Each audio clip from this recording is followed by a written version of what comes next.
Here are the two learning stations that I have prepared for this learning center, along with the student's booklet and the teacher's notes. So as for station 1, the name of this station is No Game No Life, based on the anime that I'll be presenting in the situation. And the number station is right there. And student on the back can see that this station involves competency 1, 2, and 3. It is also a station that is summative of their third competency. So students read the following texts, which introduces them to the manga called No Game No Life.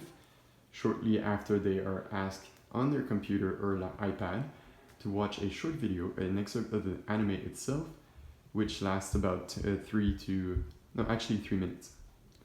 In the station, first station, after that they have watched the video, they are given 10 minutes as a group to discuss their opinions about the anime. And finally, they are given 30 minutes to write an opinion in the teacher's booklet. So if we go to the teacher's booklet, I will be giving them a list of linking words to write their opinion on the paragraph. And finally, they have the opinion writing template in which they insert the topic, so video games and board games, the state, their opinion, the first argument, the second argument, and a concluding sentence.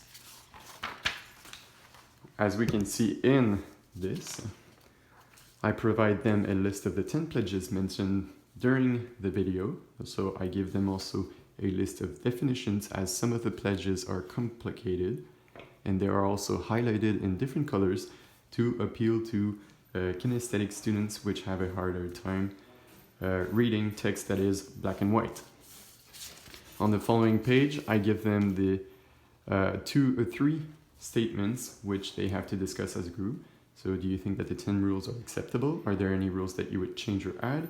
Which is better, board games or video games? And if they would want to live in a world as such. Then I provide them functional language with emojis which can appeal to the younger audience, and I provide them also a definition of what a manga is and as well as what an anime is. Finally, on what we have seen, the linking words, and finally the evaluation grid for their C3 competency, which evaluates their ideas, the organization, and the overview of everything that they provide within their small opinion statement, opinion writing. Shortly, escape room, station number 2.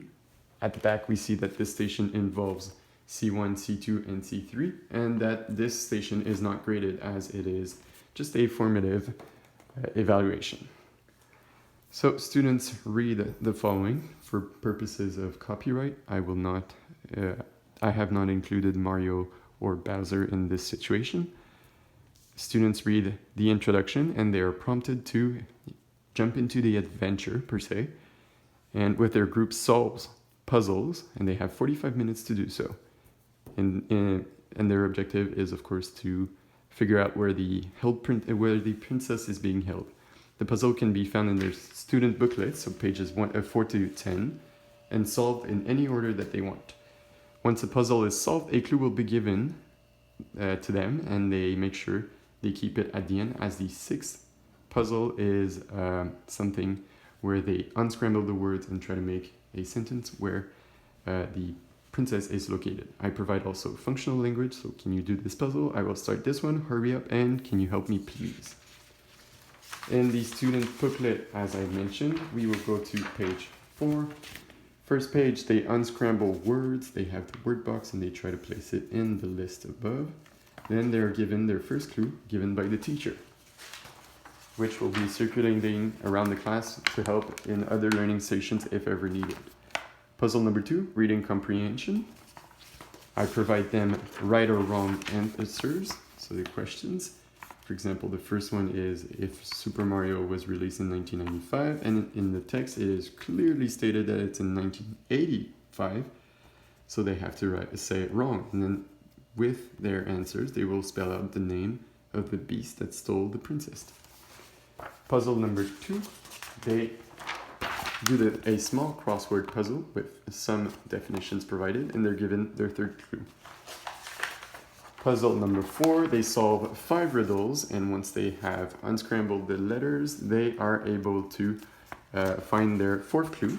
And finally, in the 5th puzzle, to include a sort of mathematic problem, I invite them to count the total amount of squares that there are in this picture. This gives them their 5th and final clue. At the 6th puzzle, it's the end of the road. They have to crack the password with all the 5 clues that they've been given. And this would formulate a sentence, which, as we can see in the teacher's notes, is that the princess lies in the dungeon. So if they want to finish the game, they have to go to the teacher and say, she is in the dungeon. Therefore, they finish station number 2.